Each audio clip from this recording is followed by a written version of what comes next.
Bonsoir à tout le monde. Bonsoir, bonsoir. On se retrouve, on est jeudi soir. On se retrouve aujourd'hui pour l'interview d'Elodie Douadi qui va nous rejoindre dans peu de temps. On a fait les tests aujourd'hui, ça s'est hyper bien passé, c'était super rapide, comme quoi.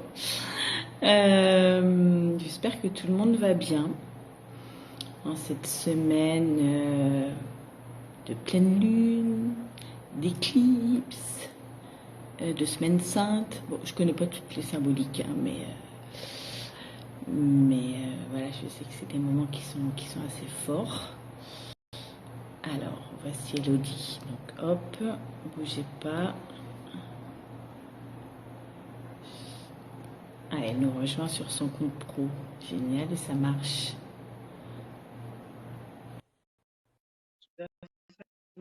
Parce que ça me met que c'est une connexion lente. On va voir comment ça se passe, mais je suis pas à l'abri de devoir de nouveau monter aujourd'hui. Coucou, Coucou Elodie, comment vas-tu? super, et toi, comment vas-tu? Très très bien. Écoute, quand la connexion se passe très très bien comme ça, tu m'entends bien, tu me vois bien, il n'y a pas de décalage? Moi, c'est tout bon pour moi, et toi? C'est parfait, nickel. Donc du coup, je peux couper ici pour pouvoir se voir de bruit pendant l'interview. Donc c'est parfait. Ça a l'air de bien Ok, fonctionner. super, on est opérationnel. Nickel. Alors, bon, on va attendre une petite minute, tranquillement.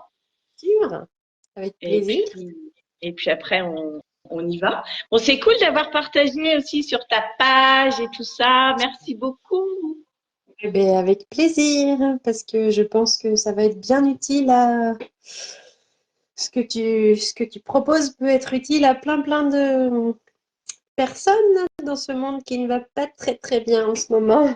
Ouais, c'est ça, Et hein. c'est bien que l'information soit partagée et que chacun puisse s'orienter vers ce dont il a besoin. Donc, plus on est nombreux à diffuser, plus le message passe. Ouais, Et c'est ça. ceux qui ont besoin sauront trouver leur chemin. Ouais, c'est ça. Nous, on est là, on fait ce qu'on a à faire, dire que c'est possible, qu'on l'a fait. Et après, voilà, c'est le chemin de chacun, c'est clair. Bien sûr, mais ça peut donner des idées à d'autres. C'est ça, c'est ça. Et Pareillement. différents cas en plus. Tu vois, je Bien trouve sûr, qu'on a chacun, enfin chacune, nos chemins et que c'est chouette de pouvoir les partager et de montrer qu'il n'y a pas qu'un seul chemin quand on quitte l'éducation nationale, quoi. tout à fait. Ça serait, ça serait triste sinon. Carrément. Il en faut Ou pour tous trop les goûts. facile. C'est ça. Bon, écoute, on va y aller. Donc, on se retrouve de nouveau ce soir pour l'interview donc d'Elodie Douadi. Tu vas te présenter après. Je te laisserai te présenter, Elodie. Donc voilà, je pense une petite demi-heure tranquillement pour voir voilà le parcours que tu as fait.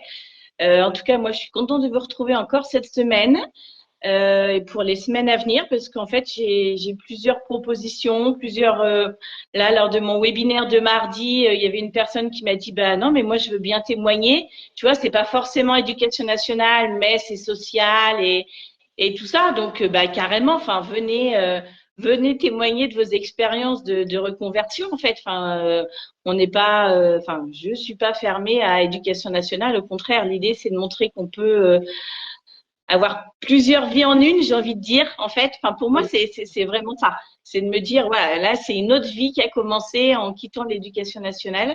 Et voilà, montrer, comme on disait, que c'était possible. Donc voilà, donc ce soir, on se retrouve. On va pas s'attarder sur la suite. On est là aujourd'hui, maintenant, ensemble. Donc très heureuse de t'accueillir, Elodie. Est-ce que tu veux bien te présenter? Ah, ah bah là, ça y est, t'es en pause.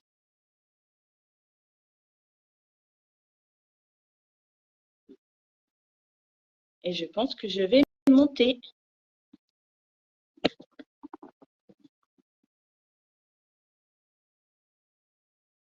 Elodie, Elodie, est-ce que tu es là?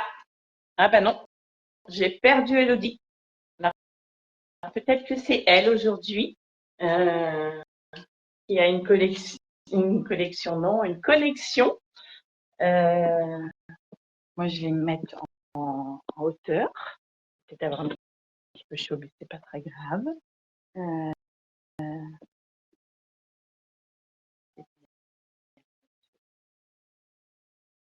Téléphone comme ça. J'espère que vous me voyez.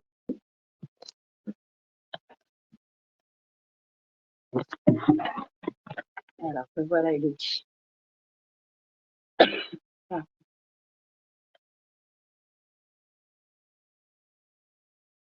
Bien.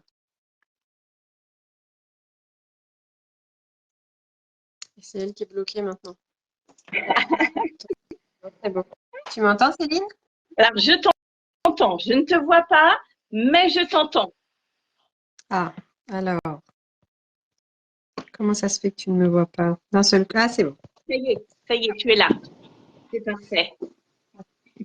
Ah, ça me fait plaisir parce que moi, je suis dans ma campagne, mais c'est vrai que toi aussi, tu es dans une campagne et peut-être que ça marche pas toujours très bien. Hein. Un petit peu, mais c'est bon, on a retrouvé la connexion. Normalement, ça devrait fonctionner, il n'y a pas de raison.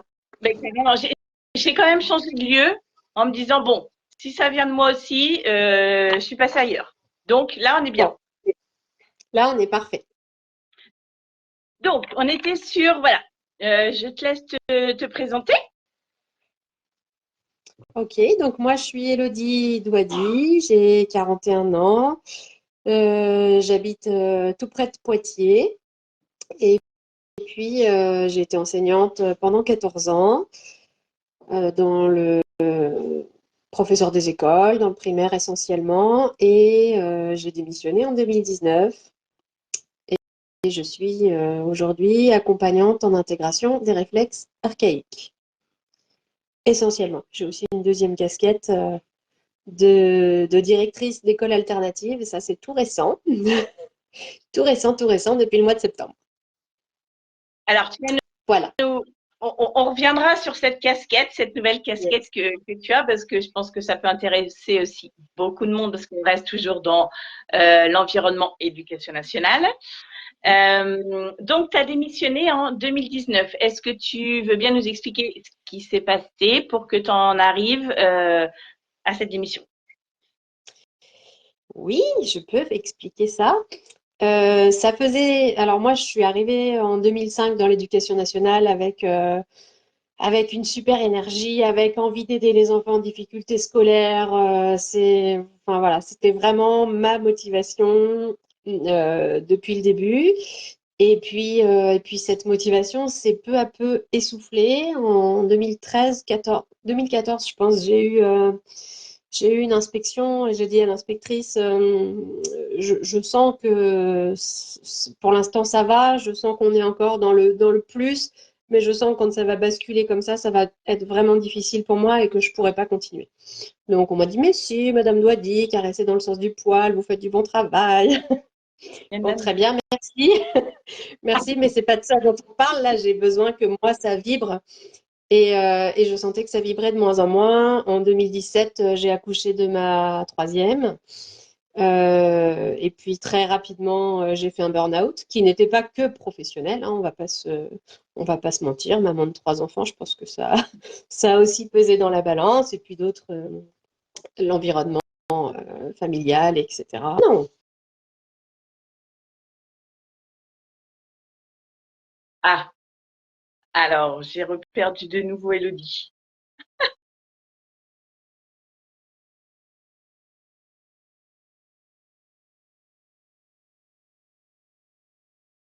Alors, en attendant qu'Elodie se reconnecte, c'est vrai on a tendance à parler, là, l'idée, c'est de parler de notre boulot, mais le burn-out, en général, n'est pas lié uniquement au boulot. Il y a en général tout un contexte qui fait que petit à petit, il y a des choses qui se cumulent et qui fait qu'il y a un package et on en arrive là. L'idée, c'est après d'arriver à le identifier. J'étais en train de dire, Elodie, en fait, de parler du burn-out, où là, c'est vrai que l'idée de l'interview, c'est de parler de notre boulot et du fait qu'on se sentait mal, mais que le burn-out est en général pas lié uniquement à une seule chose. C'est une accumulation de plusieurs petites choses qui font qu'on en arrive au burn-out et que l'important est de trouver l'origine, en fait, ou les origines qui font qu'on en arrive là. Donc, tu vois, je m'ennuie pas hein, quand le temps que tu repars, que tu pars, que tu reviennes, c'est parfait. Je sais pas pourquoi ça déconnecte. Ça me marque que l'application Facebook s'est fermée. Donc, c'est un peu embêtant. Ça n'arrive jamais d'habitude. Enfin, je fais pas des lives tous les jours, mais d'habitude, ça n'arrive pas. C'est bien, c'est qu'il y a des choses Donc, dont on ne doit pas parler. Donc oui, un burn-out en 2017 et je me souviens mon tout premier arrêt de travail parce que j'étais dans un tel état d'angoisse que je n'ai pas pu retourner à l'école et je me souviens dire au médecin en fait je crois que je fais une phobie scolaire mais du côté de l'enseignante. Donc j'ai vraiment ressenti ça avec, je lui ai dit. Ah, et bien décidément.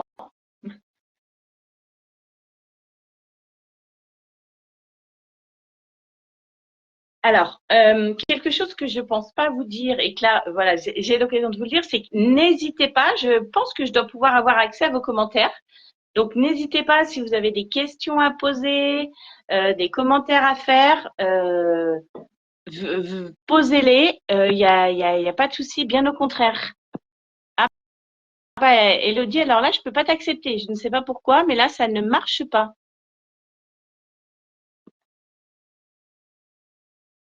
Là, il veut pas que je t'accepte. Donc, en attendant qu'Elodie me refasse une demande, euh, en fait, ce matin, on s'est connecté avec son compte perso. Et là, elle se connecte avec son compte pro. Alors, je ne sais pas du tout si ça a un rapport. On est bien d'accord parce que je ne connais rien. Bon, on va voir comment, de quelle manière elle revient, de quel compte elle revient. Ah, alors, bonjour. Alors, je ne sais pas qui c'est. Malkout Keter. C'est qui?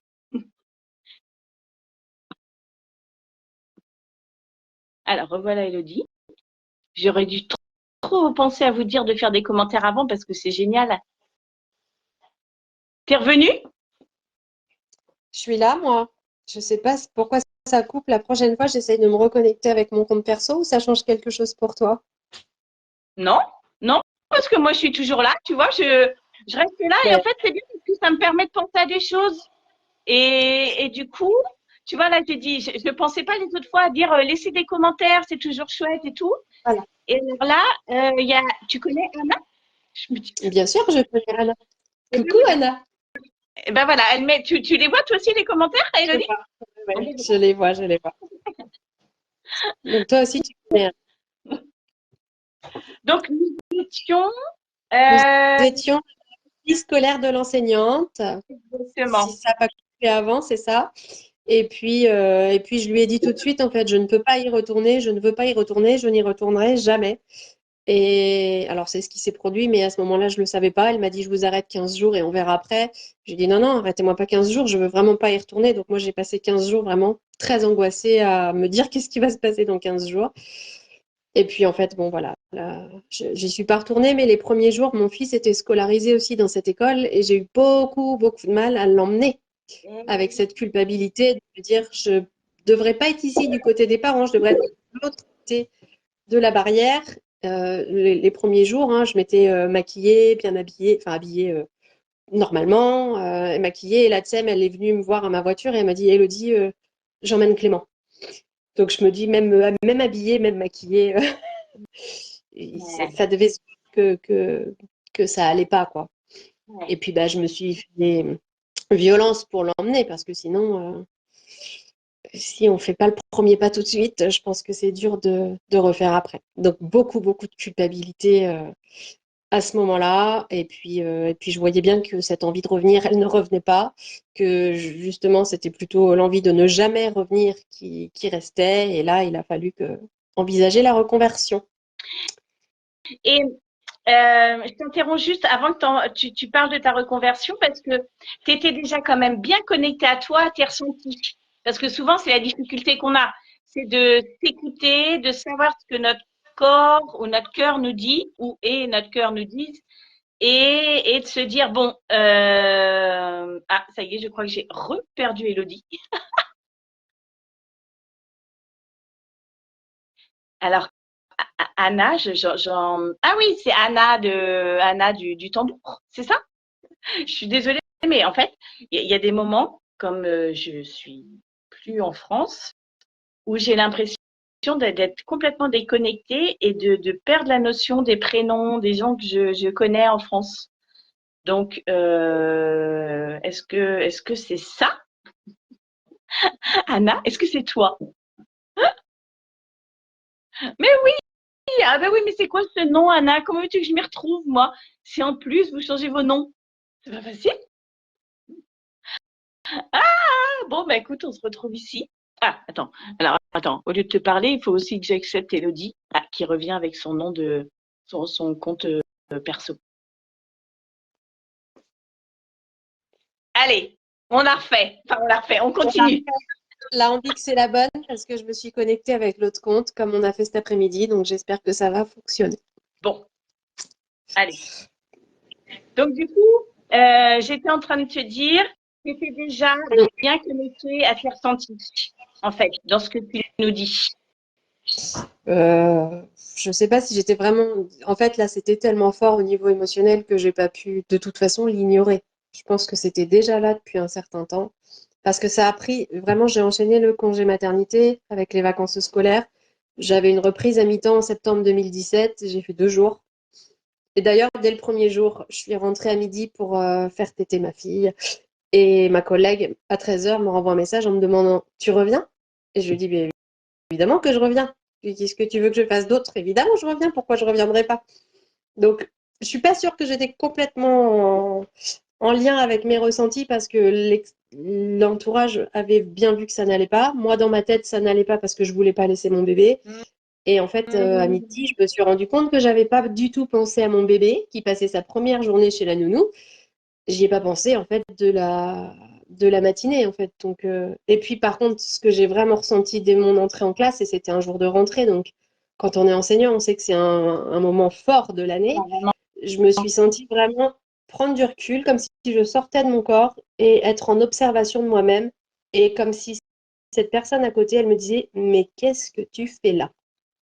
Et j'entends encore, tu vois, rien que d'en reparler, les enfants qui font du bruit avec leur scratch, avec les petits clac-clac là du sac qui est tout neuf, le nouveau scratch, et puis les enfants qui papotent. Et pour moi, ça faisait comme un énorme brouhaha. Et là, vraiment, je me suis dit: mais qu'est-ce que tu fais là? J'étais en train de leur lire une histoire à ce moment-là, sur la rentrée, avec des CP, CE1 qui étaient vraiment très mignons. Enfin, en fait, avec que des CE1. D'ailleurs, c'était la première année où j'avais un simple niveau. Ça a duré 2 jours. Euh, donc j'y suis retournée effectivement cet après-midi-là, le lendemain.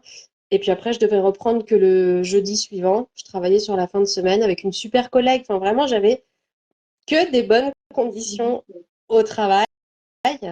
En tout cas, la super collègue avec qui je travaillais, parce qu'au sein de l'école, c'était un peu plus compliqué avec l'une d'entre elles.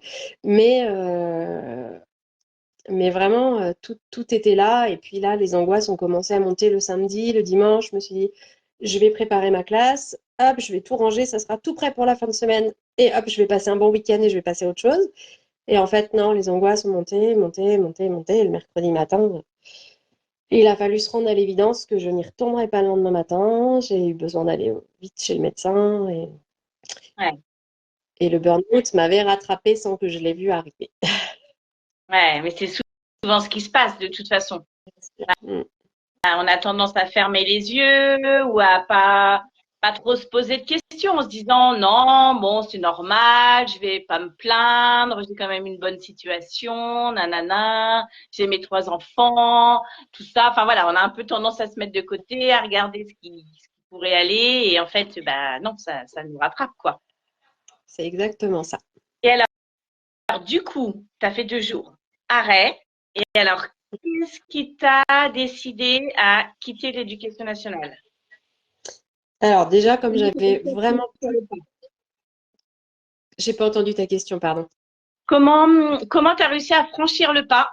Qu'est-ce qui t'a décidé à dire, bon, je quitte l'éducation nationale? Quel a été le Alors, déclencheur? ouais, alors comme j'ai dit, je ne pouvais plus y aller. C'était vraiment physique et ça, c'était posé dans mon corps, dans ma tête et dans mon cœur en même temps. Il y a eu un clap de fin. Euh, et puis bah, des arrêts maladie qui se sont prolongés avec un médecin qui a entendu et puis bah, un accompagnement qui s'est mis en place, comme ça peut être le cas dans un burn-out dépression. Et puis là, tout de suite, il a fallu, enfin tout de suite, non, mais quand ça a commencé à aller mieux, au bout de quelques mois, voire un an, se dire, bon, ben maintenant, d'accord, mais qu'est-ce que je fais? Et dans un premier temps, qu'est-ce que je fais? Je suis fonctionnaire, bah, on peut passer des concours administratifs pour quand même garder cette situation de stabilité, de sécurité de l'emploi, de salaire. Donc, dans un premier temps, j'ai envisagé ça. Et ça a duré quelques temps, suffisamment longtemps pour que je me plonge un peu dans les livres, mais de toute façon, avec le burn-out, j'avais pas du tout la tête à ça. C'était pas possible. La tête, elle voulait pas du tout se mettre là-dedans. Et puis après, bah, par la suite, je me suis fait accompagner par un conseiller, un coach en réorientation professionnelle, qui finit par me dire, Élodie, tu es faite pour l'enseignement. Alors là, je dis, ça va pas le faire cette histoire. Mais non, c'est pas ça. Je peux plus y retourner. Bon, voilà, je garde ça en tête parce que je voyais bien qu'il y avait quand même plein d'éléments qui me menaient vers l'enseignement, mais tel comme c'était actuellement, c'était pas possible. Donc il m'a dit, hein, tu verras plus tard dans ta vie, ça se repositionnera et tu te redirigeras vers ça sous une autre forme. Mais pour l'instant, la forme, elle n'était pas là. Entre-temps, comme j'étais maman et que j'étais très intéressée par la discipline, enfin voilà, l'éducation bienveillante et tout ce qu'on entend, je me suis formée à ça. Donc, je me suis formée pour animer des ateliers de parents. Et puis, quelques mois après, j'ai découvert l'EFT, que je connaissais pas du tout. C'est une technique de libération émotionnelle. J'ai découvert ça, ça a été une révélation. J'ai énormément, énormément travaillé sur moi. J'ai poursuivi les modules de formation. Et là, je pense que c'est vraiment ça, là, l'EFT, qui m'a fait un jour me dire, mais en fait, alors l'EFT et puis d'autres, hein, mon entourage, où j'ai entendu, t'es bien là dans cette prison dorée. Oui, dans cette prison dorée qui est l'éducation nationale, je suis bien, ouais, Ouais, pas ouais, sûre. faut le dire. Voilà, tu vois, c'est des mots qui encore des années après me restent. Donc, ça m'a vraiment un moment suffisamment percuté pour faire sens. Et là, l'EFT m'a fait faire prendre la décision un jour de démissionner. Et là, de me dire, de toute façon, je ne vais pas me reconvertir dans un travail administratif qui va à nouveau pas me convenir, avec la possibilité de retomber en burn-out parce que pas d'épanouissement professionnel et qu'on y passe quand même 7 heures par jour. Euh, voilà, les choses se faisant, j'ai pris la décision de démissionner. Et à ce moment-là, j'avais en tête de faire des séances de FT et d'être dans l'accompagnement individuel à ce moment-là. À ce moment-là, on va y venir. Et pourquoi la démission? Pourquoi pas rupture conventionnelle? Pourquoi pas dispo? Parce que voilà, c'est intéressant qu'on parle aussi de ces possibilités-là qui existent dans l'éducation nationale. Qu'est-ce qui t'a fait choisir la démission plutôt que d'autres solutions? C'était tellement clair à l'intérieur, là, tout s'est aligné, quoi. Le cœur, le corps et la tête, vraiment. C'était tellement évident que je n'allais jamais y revenir que pour moi, c'était pas la peine de passer par une dispo pour éventuellement envisager etc. Et puis, c'était aussi un aspect financier, on va pas se mentir, parce que j'envisageais déjà d'autres formations qui allaient me coûter un peu d'argent, beaucoup d'argent. Euh, à l'époque, quand j'ai démissionné, donc c'était en 2019, pour création d'entreprise, on avait des indemnités de départ volontaire, ce qui correspond aujourd'hui à la rupture conventionnelle. Il n'y avait pas de rupture conventionnelle. Ah, ok. Voilà. Donc, je suis partie avec. Alors, ma démission, peut-être c'est encore comme ça, probablement. Il fallait demander une démission. Il fallait qu'on m'autorise à démissionner. Et la personne qui gérait mon dossier n'a pas géré mon dossier. Elle est elle-même partie en arrêt de travail un long moment. Alors, peut-être burn-out, j'ai pas sûr, mais je me suis quand même questionnée. Et au bout de 6 mois, quand je n'avais toujours pas de réponse sur ma demande de calcul d'indemnisation, parce que partir avec quoi? Enfin, j'avais besoin aussi de me projeter, hein, parce que c'est pas rien de couper d'un seul coup l'arrivée des finances, l'entrée d'argent. Bon, après, c'est la gestionnaire qui a pris le relais et qui s'est bien occupée du dossier. Mais en tout, ça a mis 9 mois, tout ça. Ça a mis 9 mois et on m'a proposé de partir au 1er juillet. Moi, j'étais un petit peu déjà agacée d'avoir attendu toute l'année scolaire, Tu toute une année m'étonnes. scolaire. Alors là, j'avais fait une renonce de poste déjà parce que j'étais encore titulaire de mon poste. Je prenais la place pour rien. Donc ça m'agaçait aussi. J'avais fait une renonce de poste pour libérer ce poste au mouvement. Et puis au 1er juillet, je dis en fait, je ne peux pas créer une entreprise au 1er février. J'étais tellement agacée contre l'éducation nationale. Là, je pense que ma culpabilité, elle était partie. Et aujourd'hui, j'ose le dire que je me suis dit, ben, en fait, puisque c'est comme ça sera une démission au 1er septembre. Et j'ai renvoyé ma lettre pour démissionner au 1er septembre et profiter une dernière fois des vacances. C'est ça, exactement. Tout à faire. Après 15 ans d'enseignement, je pense qu'il y a des moments, Voilà. enfin vraiment, où on a tendance aussi, tu vois, à se dire, avoir des scrupules. Oh bah ouais, mais on nous dit tellement qu'on a beaucoup de vacances, tout ça, qu'on a plein de temps pour nous. Bah non, en fait, on n'a pas tout ce temps-là et ça nous demande beaucoup d'énergie, beaucoup de fatigue et quand on regarde les heures qu'on y a passées, parce qu'on peut parler au passé, non? Quand on regarde toutes les heures qu'on y a passées par rapport au salaire qu'on touche, franchement, il y a zéro culpabilité à avoir. Que ce soit même, tu vois, pour les arrêts, combien de personnes n'osent pas se mettre en arrêt? Alors, encore pire en ce moment, parce qu'il y a plus d'enseignants. Donc, bah non, non, moi j'ai une amie là qui est actuellement à Limbago, qui a été arrêtée 2 jours et qui retourne travailler parce qu'il n'y a pas de remplaçant, que c'est pire si elle ne va pas parce que ses élèves, enfin voilà, enfin, c'est horrible cette culpabilité en fait qu'on peut porter, alors qu'en fait non, non, non, il n'y a pas à avoir de culpabilité, c'est notre santé avant tout en fait. Oui, mais je suis d'accord avec toi. J'entends la même chose avec certaines personnes que j'accompagne et qui sont aussi dans je vais y aller parce que c'est pire si j'y vais pas. Mais voilà, avec l'avertissement que je peux. Alors, en séance, je raconte pas ma vie, mais je précise quand même qu'à un moment, le corps, il va parler tellement fort que ça va finir par faire mal et que c'est peut-être bien de l'écouter maintenant parce que là, c'est plus une question de remplaçant. Après, on n'est plus du tout.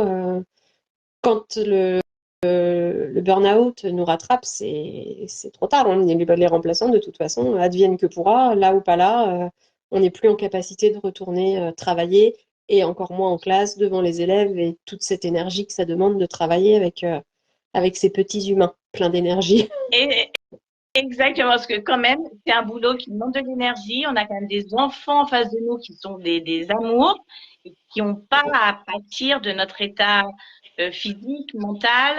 Tout à Et fait. donc, c'est important qu'on soit en forme en fait. Mais du coup, quand on n'est pas bien, c'est compliqué d'être pleinement avec eux, d'être Bien bien sûr. avec eux, d'être bienveillant. Enfin, donc bon.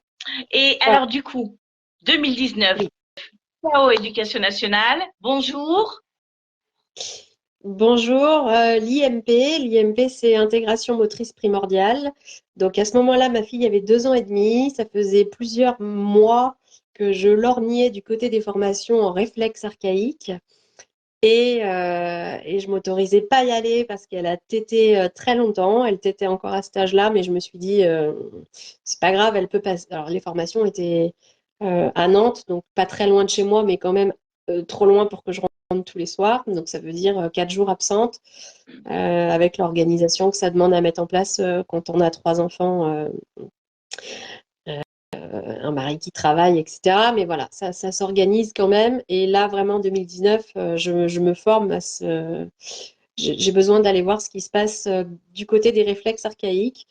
Et là, d'un seul coup, dès la première journée, vraiment, hein, je revois des profils d'élèves en difficulté et je me dis, mais en fait, pourquoi j'ai pas appris ça à l'IUFM? C'était l'IUFM, moi, à l'époque. Pourquoi on n'a pas appris ça?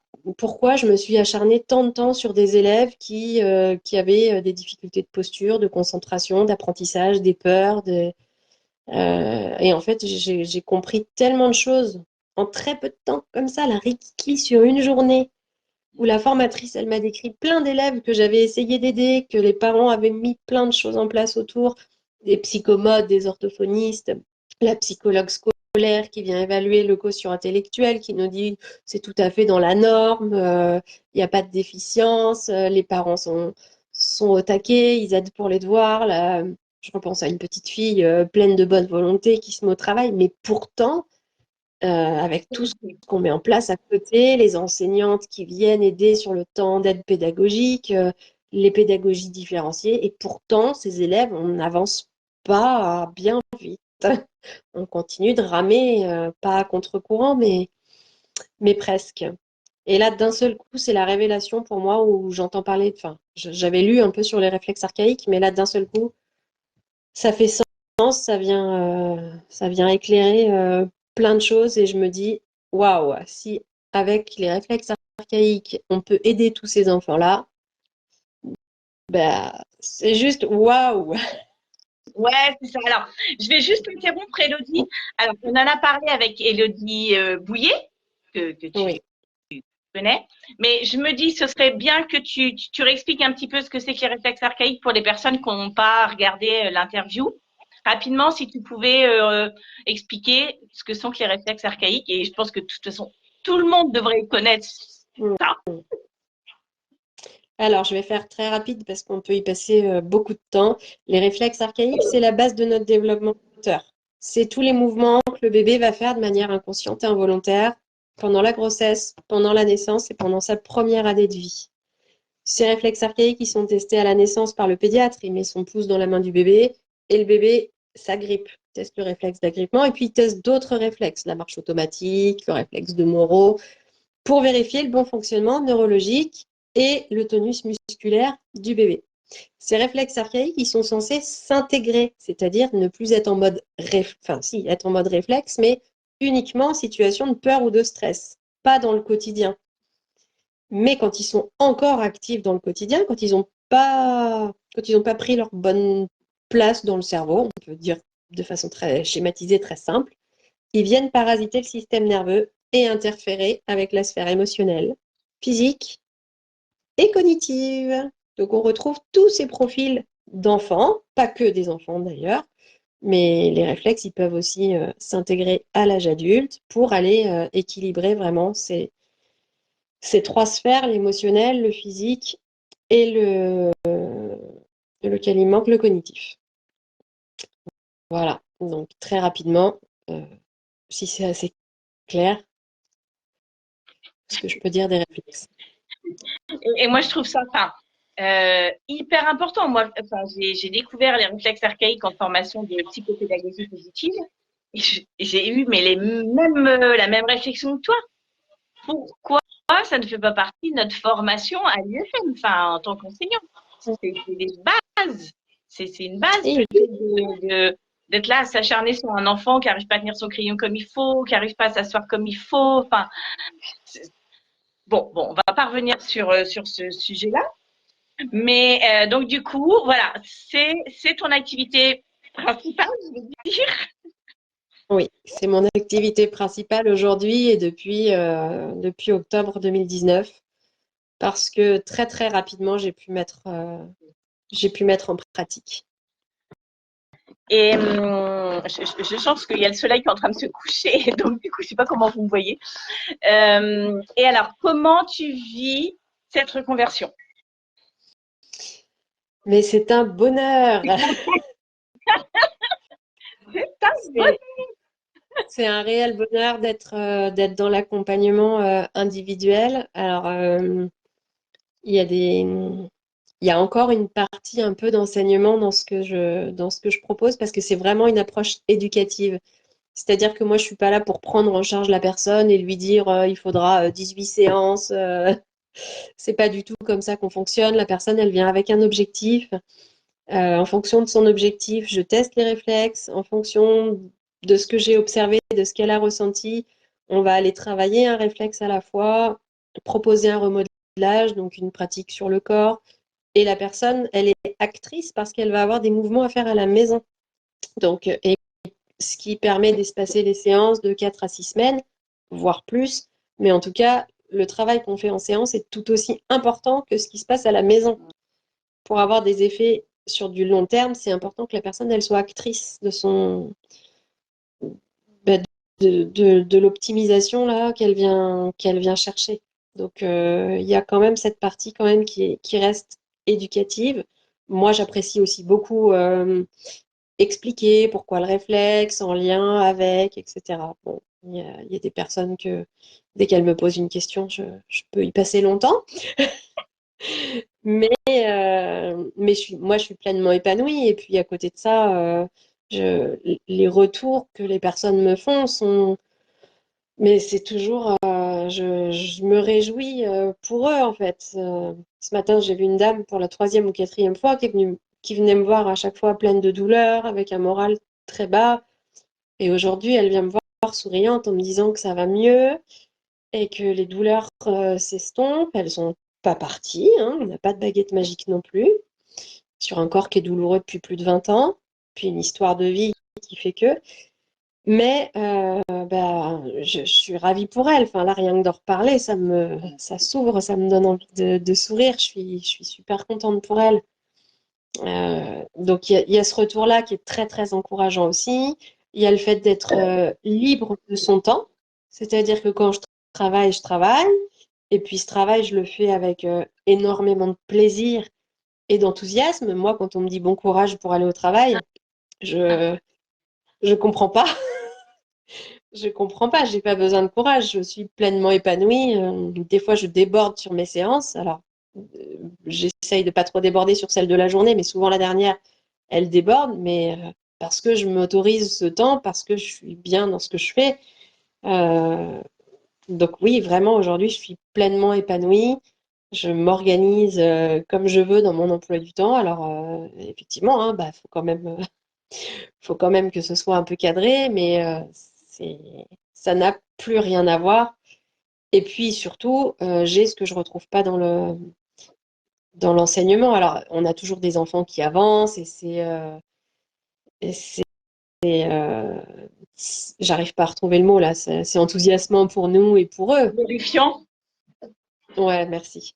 Mais mais là, encore plus, alors à un niveau individuel, certes, mais ça fait tellement sens dans ce que la personne, elle vit, que c'est très fort. Donc, ouais, moi, je suis pleinement épanouie dans ce que je fais.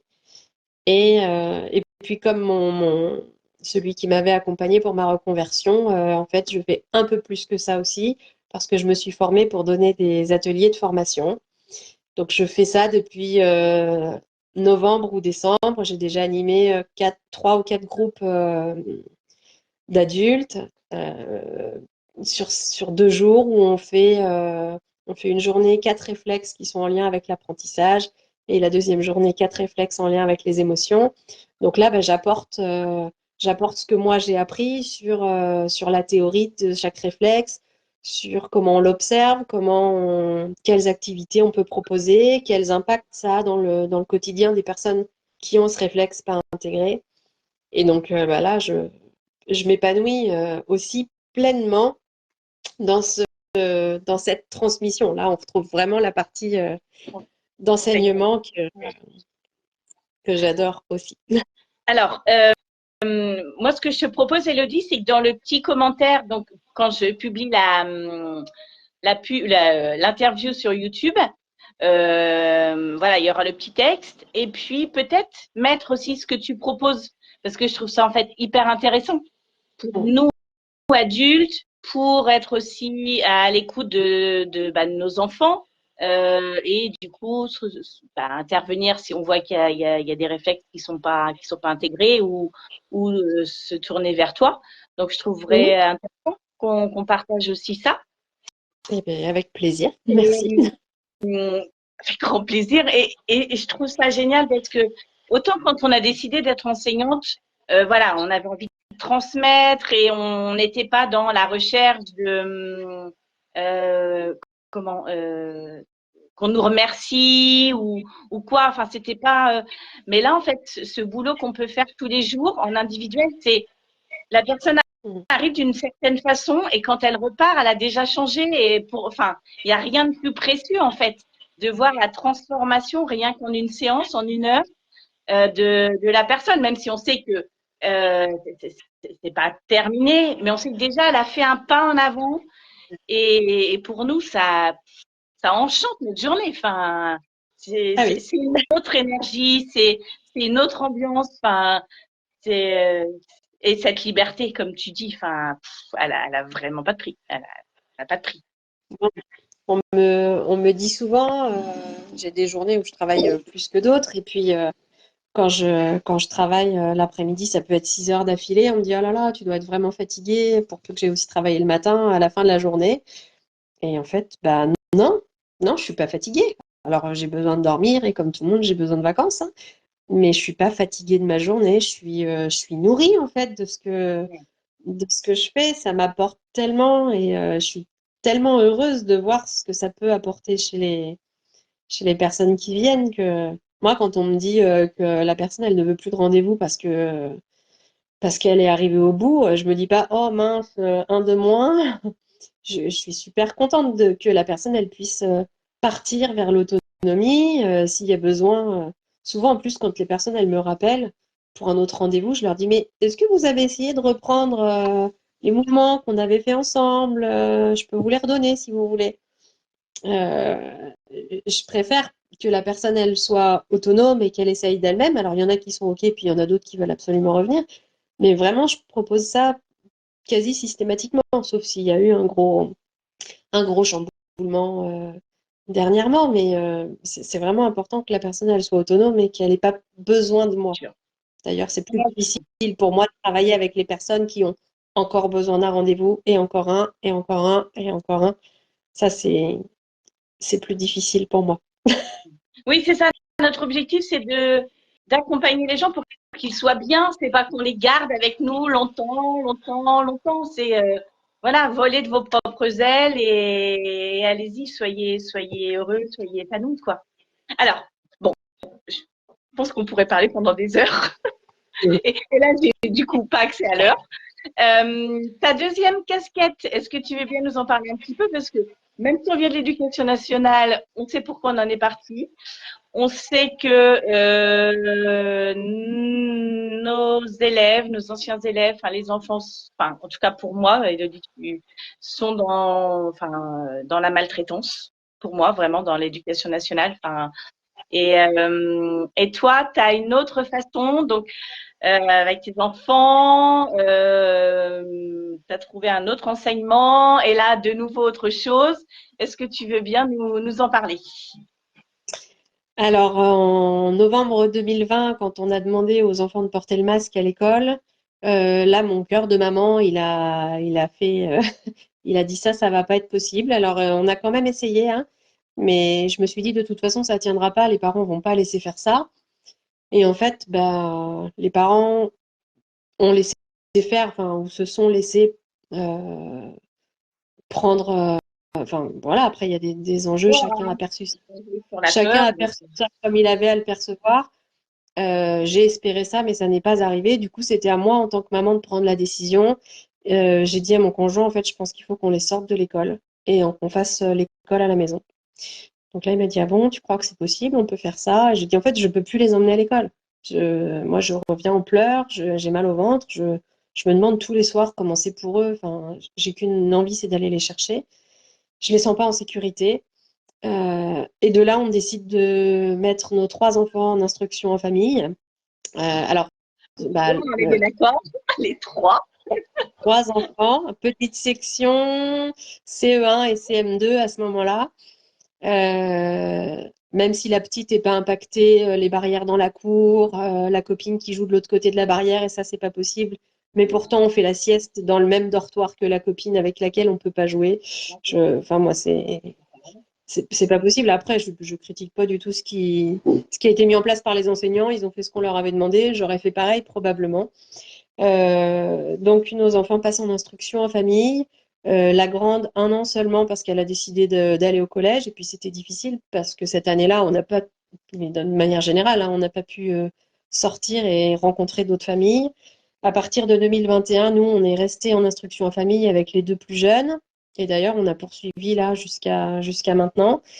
Et avec beaucoup, beaucoup, beaucoup de rencontres qui se sont mises en place. Les rencontres se faisant, les amitiés se liant, et puis l'instruction en famille et les nouvelles lois étant ce qu'elles sont aujourd'hui, avec un groupe de mamans, on a eu l'idée d'ouvrir une école alternative, une école privée hors contrat. Donc, on n'est pas tenu de respecter les programmes de l'éducation nationale. On doit quand même tendre vers le socle commun, mais on a quand même un peu plus de liberté. Et puis, bah voilà, les choses, on nous a un peu déroulé le tapis rouge hein, devant nous, comme si ça devait se faire, ce projet, parce qu'une mairie enthousiaste, des locaux qui nous sont prêtés, voilà. On est un groupe de 8 mamans bénévoles pour la création de cette école. Donc, elle est à Choupe, dans le 86, près de Poitiers aussi. Et il faut une directrice quand même. Et ben, c'était pas du tout mon ambition, mais il faut une directrice. D'ailleurs, c'est un choix possible parce que beaucoup de directeurs sont recherchés. Et à tous ceux qui nous écoutent et qui sont actuellement en questionnement, et pas forcément que pour faire du bénévolat, il faut 5 ans d'enseignement ou avoir passé 5 ans dans l'éducation nationale pour être directeur d'une école alternative. Et aujourd'hui, il y a beaucoup, beaucoup de projets ici ou ailleurs en France. Hein. On peut trouver facilement sur des groupes Facebook des familles, des éducatrices ou des enseignants qui cherchent un directeur pour ouvrir l'école. Il n'y a pas possibilité d'ouvrir une école s'il n'y a pas de directeur. S'il n'y a pas d'enseignant non plus d'ailleurs, mais parfois ils cherchent un directeur et un enseignant. Moi, j'ai déjà plusieurs casquettes, donc j'avais pas la disponibilité pour être enseignante en plus. Ça a été clair dès le début. Je suis seulement directrice, donc je gère juste l'administratif. Mais aujourd'hui, ce qui se passe dans cette école, c'est juste waouh, là aussi, avec des enfants qui sont épanouis. Et je disais à Céline tout à l'heure que mes enfants, alors aujourd'hui, mes enfants sont scolarisés dans cette école alternative. On est en train d'arrêter l'instruction en famille. Et le soir, quand ils veulent pas aller se coucher et qu'il est tard, je leur dis en fait, si vous allez pas vous coucher maintenant, je ne vous emmène pas à l'école demain.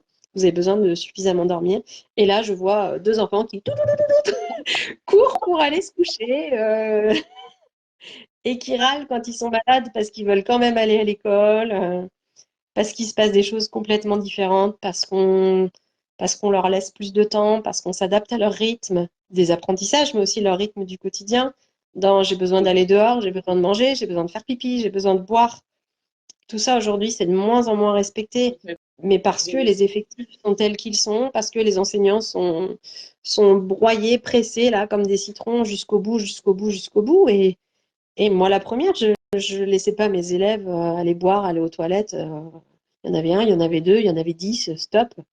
Parce qu'il fallait qu'on avance dans ce programme, qu'il fallait finir. Et on continue de broyer, de presser, de pousser, de pousser, de pousser. Il y a ceux qui suivent, tant mieux. Puis il y a ceux qui suivent pas, bah, on appuie un peu la tête sous l'eau déjà. Ouais. Là, on est sur une énergie complètement différente. Euh, tous les enfants, il y a 19 enfants scolarisés aujourd'hui. Comme on est toutes bénévoles et que la mairie nous prête les locaux, ça nous permet de faire des petites mensualités. L'école est accessible à tous. Il y a vraiment une très très belle énergie qui rayonne dans cette école. Et, euh, et si ça peut donner des idées à d'autres, eh ben, Et ben, ça serait super aussi, même si je sais qu'il y en a plein d'autres petits qui rayonnent ici et ailleurs en France. Ouais. Et c'est vrai qu'en t'écoutant, ça donne envie. Enfin, et on sent dans ce que tu dis, ce que tu racontes, la bienveillance et l'épanouissement des enfants. Enfin, qu'il y a une question de légèreté, de simplicité, et c'est chouette aussi ces mamans qui qui font du bénévolat pour leurs enfants, pour les enfants des autres. Enfin, Et cette oui, solidarité en fait. C'est extraordinaire et je crois que, enfin c'est pas je crois, je suis sûre que dans le monde dans lequel on est actuellement, on a besoin de ça en fait, de cette solidarité. C'est en semant des graines les uns les autres que ben voilà, cet amour va grandir et faire c'est place à ça. quelque chose de vie quoi. C'est ça. C'est qu'avec beaucoup d'amour, c'est ce qui m'a fait signer parce que c'est ce qui m'a fait signer ce papier d'ouverture d'école parce que je suis persuadée que aujourd'hui dans notre monde, nos enfants, ils ont besoin d'autre chose. Même si je suis pas et je suis pas du tout d'ailleurs anti-école, etc. Et je sais que les enseignants font du mieux qu'ils peuvent et je les admire aujourd'hui quand je vois ce qui se passe. Euh, je j'ai rien contre le système classique, hein. D'ailleurs, ma grande est dans un collège classique et mon deuxième va y aller aussi probablement. Mais il y a tellement d'enfants qui ont besoin d'autre chose, Ouais. de plus de temps, plus de liberté. Et quand on voit cette joie qui se dégage, l'entraide qu'il y a entre eux, plutôt que ce qu'on peut observer dans le système classique où c'est bah, chacun a besoin de faire sa place. Donc il y a beaucoup de, nous, dans notre école, vraiment, il y a très peu de disputes entre les enfants. On a très peu de conflits à gérer. On a des enfants de tout âge, on a des petits qui embêtent les grands, des grands qui peuvent embêter les petits. Mais pourtant, on n'a pas de conflits à gérer, de disputes, de bagarres. Euh, et puis tous, enfin voilà, c'est fluide. Ouais, C'est c'est fluide, génial. c'est fait avec beaucoup d'amour et des belles énergies qui se dégagent. Et aujourd'hui, j'ai aucun regret. Alors certes, ça m'a rajouté des choses à faire en plus. Mais quand je vois ce qui s'y passe, c'est vraiment chouette. Donc voilà. Et un directeur n'a pas besoin d'être sur l'école tous les jours de la semaine Oui, s'il n'est c'est pas bien enseignant. de préciser peut-être, Elodie, Voilà. pour voilà, tu faisais appel à des personnes parce qu'il y a besoin de directeurs. Peut-être Et oui, préciser que c'est pas un boulot de directeur comme une école classique. effectivement. Euh, Effectivement. Donc moi, j'y suis une journée et demie par semaine. Alors après ça, c'est propre à chacun. Moi, c'est ce qui me permet de faire le minimum. J'en fais quand même un peu en dehors. Mais on va pas se mentir aussi, quand je suis à l'école, je fais pas que du travail administratif parce que des fois, il y a un groupe d'élèves qui vient me voir et qui me demande un petit truc. Et puis moi, j'aime bien aussi aller sur les temps de rassemblement où on parle de nos émotions. Enfin voilà, en fait, j'ai un bureau, je pourrais y aller, mais j'y suis jamais. Je m'installe toujours dans une salle avec mon ordinateur, donc forcément, je suis pas très productive sur ces temps-là, mais parce que j'ai aussi envie de partager ce temps-là avec l'équipe et avec les enfants, parce que c'est vraiment lumineux ce qui s'y passe. Donc, mais si j'étais pleinement active, je pense qu'en une journée et demie par semaine, au niveau administratif, Ce je serait pense que fait. ça serait fait sans problème et j'aurais pas de débordement sur mon temps perso. Mais ça, c'est moi qui me le. Ouais, c'est ça, c'est un choix que tu fais, quoi. Ouais, tout Donc, à fait. Et d'ailleurs, j'anime des ateliers de réflexes archaïques une fois par semaine avec ces petits loulous. On fait des activités de coordination, des jeux avec des sacs de grains et on passe un bon moment encore. Et on voit des progrès sur la posture, alors sur les apprentissages, je sais pas parce que j'en ai pas particulièrement parlé, mais voilà, je sais que de toute façon, forcément, il y a des choses qui se passent. À ce niveau-là aussi, au niveau de la gestion des émotions. Et puis on voit des enfants qui sont fiers de ce qu'ils savent faire aujourd'hui, qu'ils n'arrivaient pas à faire au début, donc même dans la coordination, etc. on valorise Donc ça, c'est motiver. super. Ouais. Voilà. Super. Merci beaucoup. Et Euh, bien, avec plaisir. si tu avais un mot de fin à donner par rapport Un à mot ton de fin à expérience. donner. Euh, alors, Je pense qu'on peut parler pour les fonctionnaires en général, mais encore plus pour ceux qui travaillent avec des personnes humaines en face d'elles. Je pense aussi au système de la santé qui va très mal aussi en ce moment. Euh, je pense effectivement qu'il faut arrêter de culpabiliser, de penser à soi, parce que le système, il pense pas à nous. Et que si le système dysfonctionne, c'est pas à nous de pallier à ça. Non. C'est pas à nous en tant qu'humains. On n'est pas venu sur cette terre pour vivre ça et s'imposer ça. On n'a qu'une vie. On n'est pas là pour travailler, même si c'est que 35 heures ou 40 ou 45 ou plus. On n'est pas là juste pour travailler, ramener de l'argent à la fin du mois.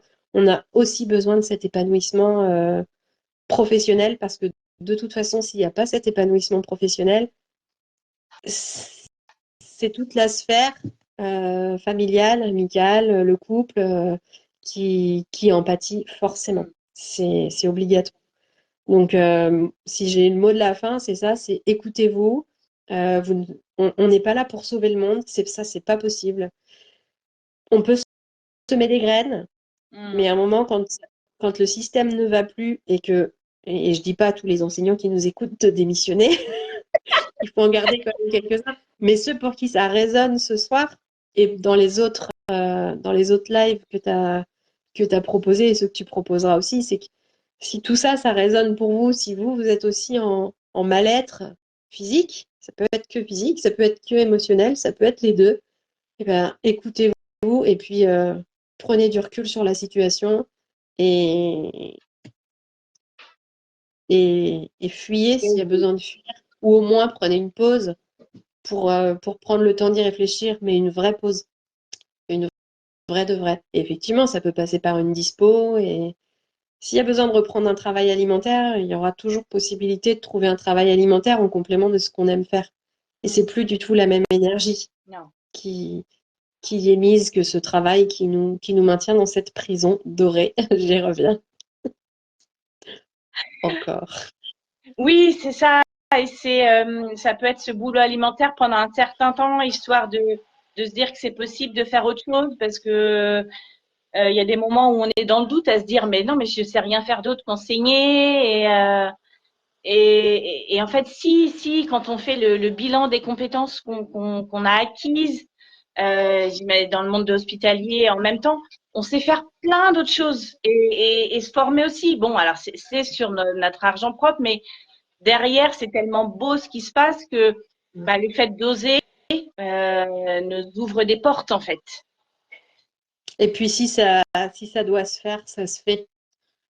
Il y a, et s'il y a des barrages, des blocages, ben, c'est peut-être qu'effectivement, il faut se diriger vers autre chose. Mais si, moi, je parle pour mon cas parce que ça a été quand même relativement fluide et je vais remercier l'univers une fois de plus parce que vraiment, c'est comme si on dit les planètes se sont alignées, mais c'était vraiment ça en fait. C'est que ma démission, ma formation, j'ai eu des appels très très rapidement, un bouche à oreille qui a fonctionné. Énormément, qui fonctionne encore aujourd'hui et qui me permet aujourd'hui de travailler avec des médecins, des orthodontistes, d'autres thérapeutes en énergétique ou autres. Mais tout ça, ça s'est quand même fait. Ça fait que 4 ans 4 ans et demi que j'ai démissionné. Euh, je ne savais pas où j'allais à ce moment-là. Aujourd'hui, j'en suis là et je suis ravie et j'en vis pleinement et surtout, surtout, je suis épanouie. Ouais, aucun regret. Zéro. Non, aucun regret. Aucun. Ça, c'est pas possible. C'est pas possible. Il faudrait que le système change vraiment pour que je puisse en arriver à me dire, ah, j'aurais bien aimé tester comme ça dans ce modèle-là, tel que c'est aujourd'hui. Non, non, non, j'ai aucun regret. On prend pas en considération l'enfant tel qu'il est, on prend pas en considération l'adulte. Non, c'est pas fait pour moi, c'est plus fait pour moi. Ouais, c'est ça, c'est ça. Ça a été fait un temps donné. Et aujourd'hui, enfin, t'as aspiré à autre chose et tu t'es écouté et voilà. Et là, ton chemin est bien tracé et tu en vis. Enfin, c'est ce qui est chouette, Et quoi. aujourd'hui, je remercie ce mercredi où en pleurs, grosse crise d'angoisse, j'ai dû aller chez le médecin. Alors, il m'a fallu longtemps à l'admettre, hein, mais merci le burn-out parce que sans le burn-out, bah, peut-être j'y serai encore à me dire, oh, bah, je ferai pas ça toute ma carrière hein, parce que je suis un peu fatiguée. J'en ai marre, mais bon, faut bien le faire parce que faut payer la facture à la fin du mois. On a 3 enfants et on peut vivre toute une vie comme ça, hein, mais pouf, là, rien que de prononcer ces mots, je Ouais. sens que c'est lourd ici. Là, Oui, on a tendance à s'accabler en plus, à se dire, oh c'est pas là ma là, je tête. suis en burn-out, enfin, tu vois. Et en fait, non, non, c'est prendre les choses comme elles viennent, les accueillir, être indulgent aussi avec soi, parce que il y a des moments où il faut en passer par là pour comprendre que ben c'est derrière et aujourd'hui on va de l'avant. Mais de la Mais, patience, de l'indulgence. mais Mm. si j'avais pas eu le burn-out, eh ben, j'y serais peut-être encore aujourd'hui avec cette énergie Ouais, qui me ferait traîner les pieds tous les matins et probablement être beaucoup moins patiente avec mes enfants et expéditive dans ce que j'ai à faire. Enfin, voilà, ça c'est certain que cet impact il serait là. Donc ça c'est super important et quand j'accompagne en ce moment une enseignante qui va vraiment pas bien. Et moi, travaillant en réflexe, en fait, je lui ai dit, si on change pas l'environnement dans lequel vous êtes, bah, qu'on travaille avec les réflexes ou avec autre chose, je pense que euh, on va pas arriver à grand-chose si on se sort pas de cet environnement-là. ouais, Mais je ouais. dirais la même chose pour une femme qui vit des traumatismes dans son couple ou un enfant. Enfin voilà, Mm. quelle que soit la situation, en fait, l'environnement, il est là et on peut pas sauver tout le monde, donc sauvons-nous nous-mêmes Ouais, de, déjà.